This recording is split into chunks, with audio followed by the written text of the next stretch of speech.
जनाब, अच्छा वो अपने कमरे से बाहर निकला है। भैया मैं जहां भी हूं, अकीला की यादें, उसकी बातें, उसकी निशानियां वो हर तरफ है। तो मैं कब कहता हूं कि अकीला की यादों को जहन से निकाल दो। मैं सिर्फ इतना चाह रहा हूं कि अपनी जिंदगी को मुश्किल मत बनाओ। अच्छा तो बताइए क्या करूं मैं? अब तुम ये करो कि अपने हाथ से मुझे चाय बना के पिलाओ। अच्छा,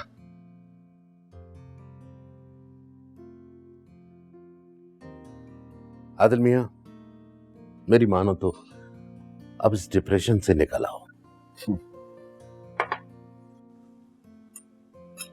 तो क्या करूं बताइए? तुम दूसरी शादी कर लो। तो इसमें मुंह बनाने की क्या बात है? शादी करने को कहा है मैंने।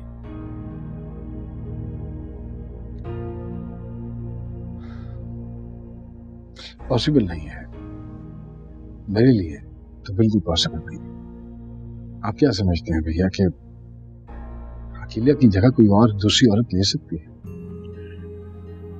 मैं कब कह रहा हूं कि तुम अकेला की जगह किसी और को दो, लेकिन जिंदगी में हर इंसान की अपनी एक अलग जगह होती है। नहीं भैया, मैं दूसरी शादी नहीं कर सकता, और खुदा का वास्ता है आइंदा ये बात तो आप मेरे साथ बिल्कुल भी मत कीजिएगा। अरे भाई, ये शादी तुम किसी मोहब्बत की वजह से नहीं कर रहे हो, अपनी जरूरत के लिए कर रहे हो। जरूर, आई एम श्योर कि ये मरियम और ज़ुहैब ने आपको इस बात के लिए उकसाया होगा, है ना? क्यों? मेरा अपना दिमाग नहीं है? मैं जानता हूँ भैया, जब औलाद के ऊपर माँ बाप की जिम्मेदारी पड़ती है ना, तो फिर वो इसी किस्म के शोशे छोड़ती है। अरे भाई, कौन सी जिम्मेदारी? तो माशाल्लाह सेहतमंद हो, नौजवान हो, एक कामयाब बिजनेसमैन हो। यही जो थोड़ी बहुत वो मेरी लुक आफ्टर करते हैं, और क्या, और वो भी नहीं हो पा रही है उनसे। अब तुम कोई नन्हे काके तो हो नहीं कि जिसकी जिम्मेदारी उन पर आन पड़ी है। मैं सिर्फ ये कह रहा हूं कि तुम्हें कंपनी की जरूरत है, अपना वक्त शेयर करने की जरूरत है। देखो, ये कोई गलत काम नहीं है और न कोई गुनाह है जिसके लिए तुम इतना माइंड कर रहे हो। खुदा का वास्ता है भैया, बस कर दीजिए। अब जानते हैं इस उम्र में अगर मर्द शादी करेगा तो सोसाइटी में मजाक बन के रह जाएगा, और मैं नहीं चाहता हूं कि मैं लोगों के मजाक का निशाना बनूं। मजाक का निशाना तब बनेगा आदमी जब खुद से बहुत ही कम उम्र लड़की से शादी करेगा। प्लीज भैया प्लीज, ये नॉनसेंस किस्म का टॉपिक है और इसको मेरे साथ डिस्कस करने में परहेज करें। ये नॉनसेंस सिर्फ तुम क्रिएट कर रहे हो। मेरी बात मानो, संजीदगी से सोचो इस बात पर। हाँ, अगर जिंदगी में मुझे कभी ऐसा मौका मिला होता, कभी इनकार ना करता, फौरन हाँ कर देता।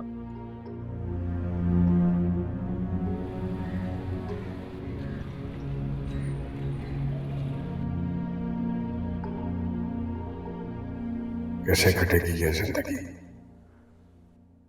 तुम्हारे बगैर बिल्कुल अकेला हो गया।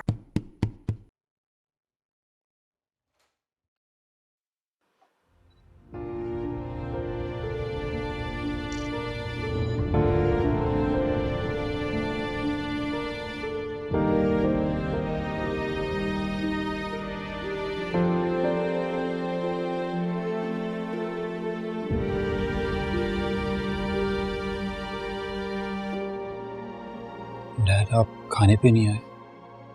भूख नहीं है मुझे। ऐसा मत करें आप, प्लीज कुछ अपनी सेहत का भी ख्याल करें। मेरी फिक्र करना छोड़ दो तुम लोग। कैसे फिक्र ना करें डैड? मैं हैरान हूं, तुम लोगों ने सबूर भैया को भी कहा है कि वो मुझे फोर्स करें, इंसिस्ट करें दूसरी शादी के लिए। तो इसमें हर्ज क्या है? तुम्हें इतना हौसला है कि तुम अपनी माँ की जगह किसी दूसरी औरत को दे सको? कर सकोगे किसी दूसरी औरत से उतनी मोहब्बत, उतना प्यार जितना तुम अपनी माँ से करते हो? कर सकोगे? मेरे लिए तो बहुत मुश्किल है। मैं तो नहीं दे सकता किसी और औरत को अकेला की जगह। But Dad, you have to be practical, right? हम आपके साथ जितने मर्जी देर बैठ जाएं, जितना मर्जी आपको टाइम दें, लेकिन हम आपको वो सब नहीं दे सकते। वो कंफर्ट लेवल, वो मेंटल कंपैटिबिलिटी, वो खुशी, वो केयर जो आपको एक बीवी दे सकती है। You need someone with you. I think dad Mariam ठीक कह रही है।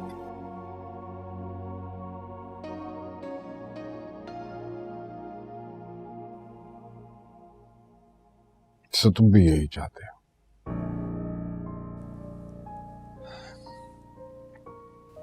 जी, और इसमें कोई बुराई भी नहीं।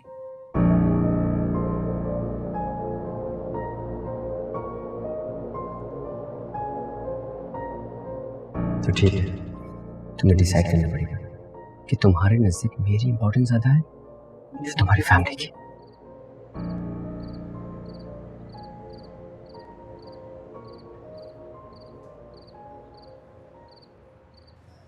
क्या बात है बेटा, तुम अभी तक सोई नहीं हो? कुछ नहीं, नींद नहीं आ रही मुझे। क्या परेशानी है? बाबर की तरफ से बहुत परेशान हूँ। उसने मुझे दोराहे पे लाके खड़ा कर दिया। क्या मतलब? उसने मुझ पे अभी से हक जताना शुरू कर दिया। कहता है कि मुझ पर सिर्फ उसका हक है, मेरे घर वालों का नहीं। शादी के बाद मर्द औरत पर हक ही जताते हैं बेटा। अगर मैं आप लोग को इस तरह अकेला तो नहीं छोड़ सकती ना। अभी इन तीनों की पढ़ाई तक मुकम्मल नहीं हुई है। अल्लाह मालिक है बेटा, कोई बात नहीं। मैं इतनी खुदगर्ज नहीं हो सकती। तो फिर क्या करोगी?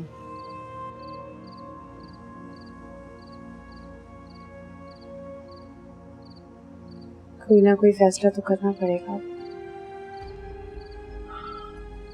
देखो कोई ऐसा वैसा कदम मत उठाना बेटा। लड़की की एक बार मंगनी टूट जाए तो उसके लिए बड़े मसले मसाइल खड़े हो जाते हैं, और हम लोग तो पहले ही बहुत मुसीबतों में घिरे हैं।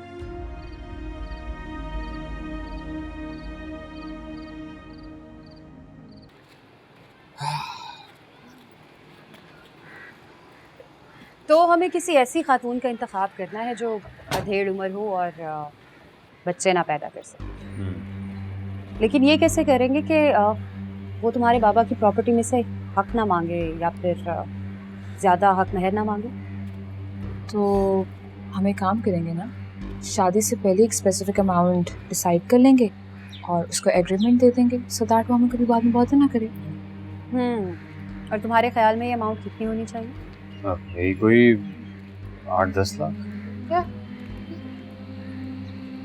तुम्हारे फादर जो है ना करोड़ों की जायदाद के मालिक, और कानूनी तौर पर उनकी बीवी होने के नाते वो कुछ भी डिमांड कर सकती है। कभी सोचा इस बारे में?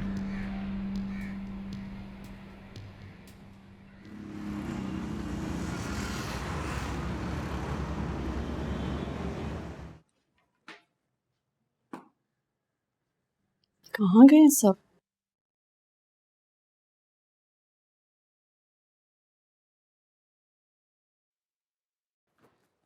ओह निम्रा, अस्सलाम वालेकुम।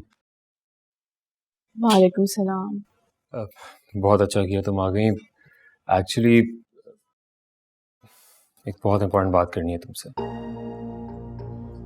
बोलो ज़ुहैब, क्या बात है? यार वरिड डैड के लिए मॉम के बाद बहुत अकेले हो गए हैं, वो बीमार रहने लगे हैं। आई अंडरस्टैंड तुम भी घर छोड़ के नहीं आ सकती हो बार बार, और मैं और मरियम भी बिजी होते हैं। We need to do something. क्या मतलब ज़ुहैब, तुम क्या कहना चाह रहे हो? एक्चुअली सबूर अंकल ने मशवरा दिया है। आई मीन अगर हम डैड की दूसरी शादी कर दें तो। डैड की दूसरी शादी? तुम्हारा दिमाग खराब हो गया है क्या? इसमें बुराई क्या? कौन सी अनहोनी बात कर दी हम दोनों ने? मर्द तो तब भी शादी कर लेते जब उनकी बीवियां जिंदा होती हैं। करते होंगे, मगर हमारे डैड नहीं करेंगे। और ये जरूर तुमने ज़ुहैब के दिमाग में बात डाली होगी। क्यों? तुम्हारा भाई बच्चा है, उसका दिमाग नहीं है, वो सोच नहीं सकता क्या? ये कह रही हो तुम? तुम क्या लग रहा है मुझे पता नहीं? मुझे पता है तुम डैड की केयर नहीं कर सकती, इसलिए ये सब कर रही हो। अच्छा, हम डैड की केयर नहीं कर सकते? Is that what you trying to say? और अगर हम नहीं कर सकते तो वो इतने अच्छे से कैसे घूम रहे हैं यहाँ पे? हम ही हैं जो उनकी केयर कर रहे हैं। और अगर तुम्हें लगता है कि हम केयर नहीं कर सकते, सो यू फील फ्री, तुम उनको अपने साथ लेके जा सकते। स्टॉप इट मरियम, फजूल बातें करना बंद करो यार। एक बात मेरी याद रखो, अगर तुम लोगों ने डैड की दूसरी शादी के बारे में सोचा भी तो मुझसे बुरा कोई नहीं होगा। क्या हो रहा है ये सब? डैड, आप दूसरी शादी कर रहे हैं, आप कैसे कर सकते हैं ऐसा? मैं क्या कर सकता हूँ क्या नहीं कर सकता, इसका फैसला तुम करोगे। नहीं डैड, इस घर के बड़े आप हैं, आप ही सारे फैसले करेंगे। बड़े होने का मतलब ये नहीं है कि मैं अपनी जिंदगी के हवाले से कोई डिसीजन न ले सकूं, और तुम यहाँ बैठ के मेरी जिंदगी का फैसला करो और मुझसे राय लेना तक पसंद न करो।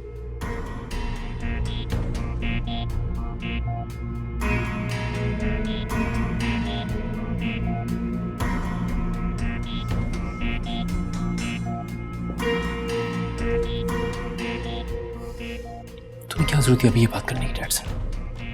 तुम्हें अंदाजा नहीं तुम क्या बोल रहे हो। God sake, Dad.